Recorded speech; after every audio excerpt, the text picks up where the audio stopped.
Welcome to What's the Story Dublin, the official Dublin City Council podcast with me, your host, Deirdre Malumbi.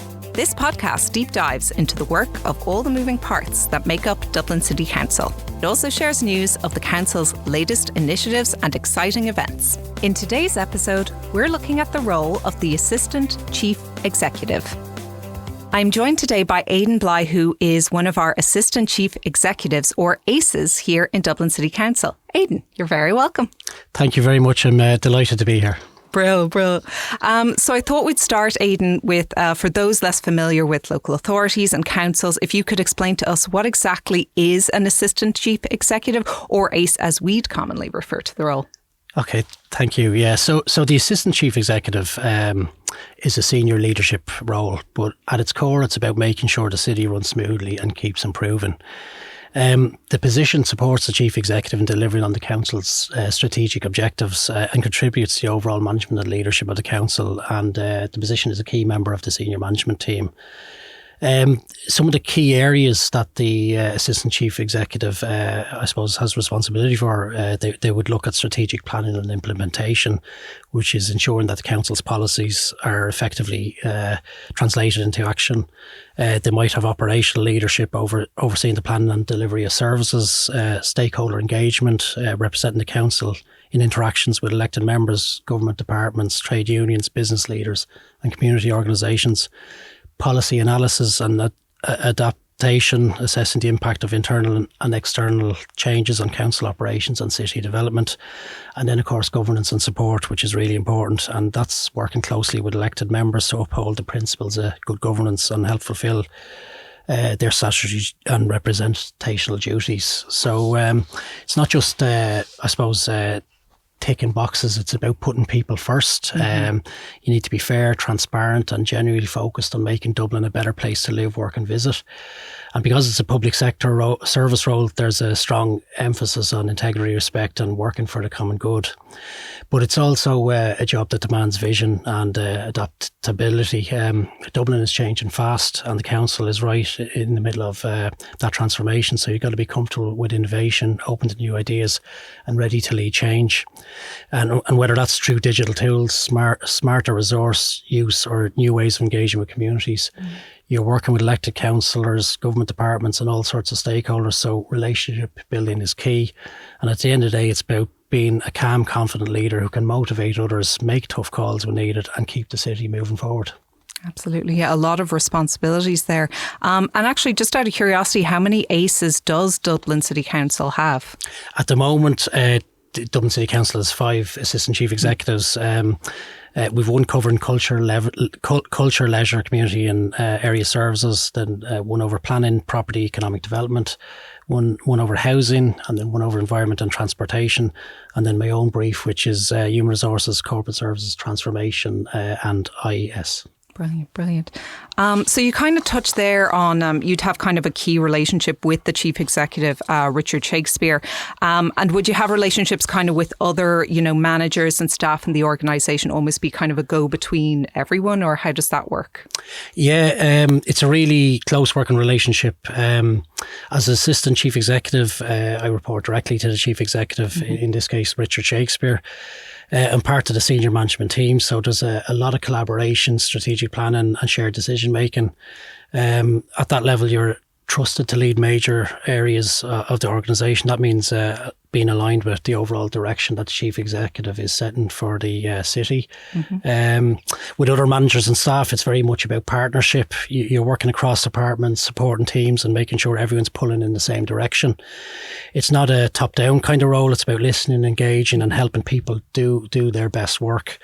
You're also there to guide change, solve problems and keeping things moving forward. So having strong relationships and open communication is absolutely key.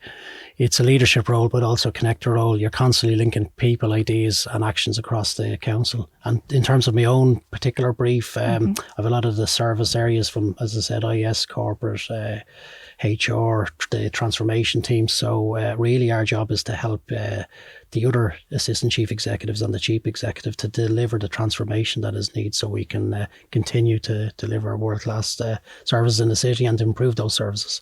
Okay, great.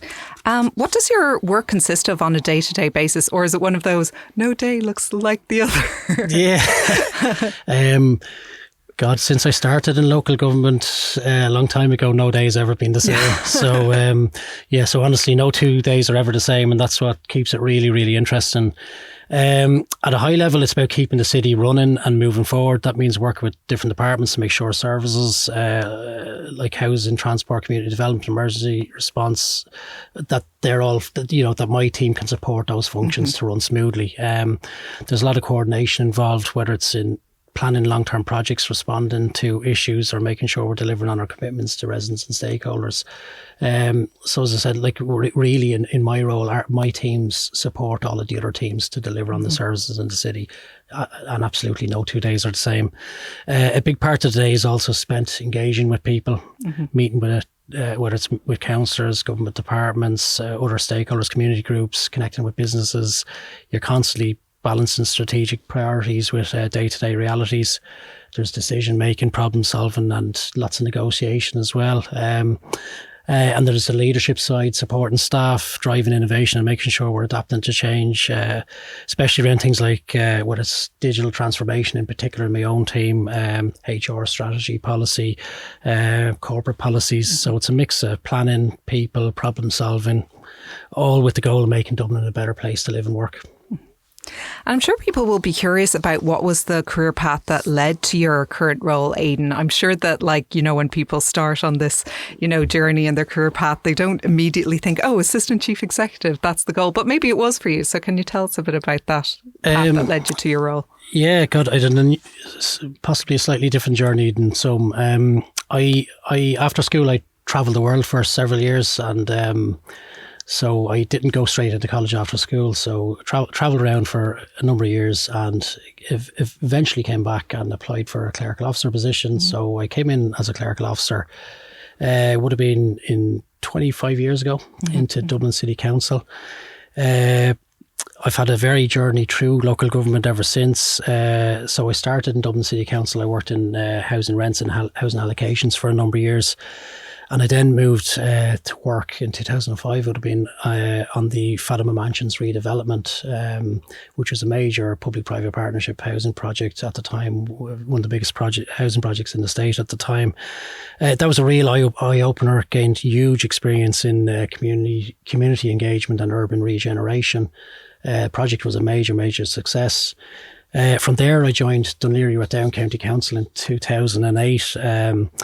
And I had a range of roles in there, from working with sports, arts, community development, cemeteries, to a stint in internal audit, housing operations. Eventually, I became Director of Municipal Services, which meant I was overseeing roads, traffic, harbours, coastal defence, major emergency management, cleansing, public lighting, and a whole range of the outdoor operations. I suppose each of those roles gave me a different perspective on how local government works and how to drive change. I led transformation projects, managed large teams and budgets, and worked closely with elected members and stakeholders to deliver for the county. Most recently, just before I rejoined Dublin City Council, I was Director of Planning and Economic Development, which included tourism, and I oversaw everything from tourism to the economic development of county to infrastructure planning, local area plans, things like that. So I suppose that breadth of experience across frontline services, strategic planning and corporate governance really helped prepare me for the Assistant Chief Executive role in Dublin City Council. It's been a journey of continuous learning. I've always tried to bring a collaborative, results-driven approach to my work. But I suppose because I've that experience across so many different areas of work in the council, I think that set me up well for the current position. Yeah, it's really that kind of variety that you spoke to, and also just the long-term experience. The fact that you've been in the public sector for so many years has been really key. Oh, absolutely. Yeah. 25 years is a long time. Yeah. Brilliant. But it's interesting because I suppose, like you said, you started at Dublin City Council, but your current role is kind of relatively new here. And how have you found the work different compared to other local authorities, particularly in relation to how things work in, Dublin City compared to other places? Yeah, it's definitely a different experience working in Dublin City Council the scale alone sets it apart. Mm-hmm. Dublin's the largest local authority in the country, as we know, and the complexity of what's happening here in the city day to day is on maybe a different level. You're dealing with a dense urban environment, a huge population, and a city that is constantly changing. In Dublin, you're right in the middle of national conversations, whether it's conversations on economic development, climate change, housing. It's all happening here in the city, I guess. But that being said, the fundamentals across all local authorities are pretty much the same. It's all really about showing leadership to our citizens, good governance, and really delivery of services to the public and improved delivery of services and value for money for the public. So the difference really is in the scale, speed and spotlight, but and the work is challenging, but it's also incredibly rewarding. But I suppose broadly speaking, the work is pretty much the same, just different scale. So we kind of talked to your, the variety of your experience. And I suppose with that, kind of some of the key words that come to my mind anyway are like flexibility, adaptability. Some of the areas that you mentioned that you kind of had, that you were overseeing in the past included like building control, economic development and tourism. And it's interesting to see like that transition now. Like you mentioned, you kind of oversee human resources, corporate services and transformation, those kind of areas. How do you find those, like making those kind of, transitions to different areas within the public sector? Is it a challenge? It's definitely a shift. But I guess that's what makes working in local government so interesting, is that you have incredible variety, 1,000 services, huge variety in our work. So that's what keeps every day very different and keeps the job extraordinarily interesting. Mm-hmm. You're constantly adapting to new challenges and learning about different parts of the organisation. Moving from areas like building control, tourism into HR, corporate services might sound like a big leap, but at the end of the day, it's all about understanding how the city works, how to support the people to make the city run. The core skills, whether it's leadership, problem solving, collaboration, they carry across every area of work. So no matter what area you're in, it's the same skill set really that you need to get things done and deliver for the city. Of course, there is a learning curve. You're dealing with different priorities, different stakeholders, and sometimes a different sort of pace in the work. But I found that being open, curious, willing to listen goes a long way. I've done that in every role, in every area I've been, and actually having the broader experience helps. I think it helps me see connections between departments and spot opportunities for improvement. The transition can be challenging, but listen, it's very, very rewarding. It keeps moving across so many different areas, has kept me sharp, and reminds me that the flexibility isn't just a nice to have thing, it's essential in local government. Absolutely, 100%. Aidan, I feel like you've touched on a lot of these already, but in your opinion, what are kind of the qualities or key traits that you really need to have to be an effective Assistant Chief Executive? Really good question, First of all, I think you need to be genuinely genuinely care about public service. I think you need to be driven about the idea of making the city better for everyone. Integrity, fairness, transparency are really important. You're working in the public eye with a huge range of stakeholders, so being respectful to all stakeholders, impartial and citizen focused is really important.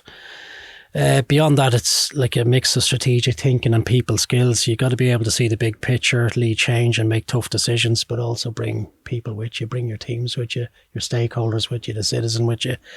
That means motivating teams, building strong relationships and being open to new ideas. And that's something we absolutely need to do more of. We really need to be open to new ideas, particularly with the pace of change that exists today.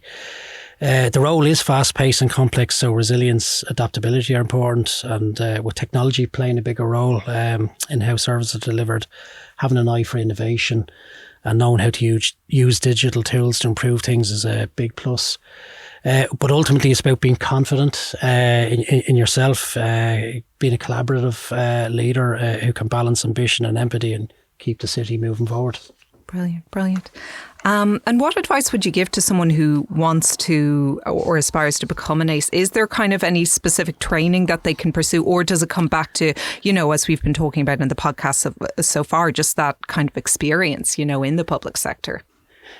Yeah, I think experience is key, obviously. It does help to have experience across numerous areas, whether it's policy areas, operational areas of the council. That definitely helps.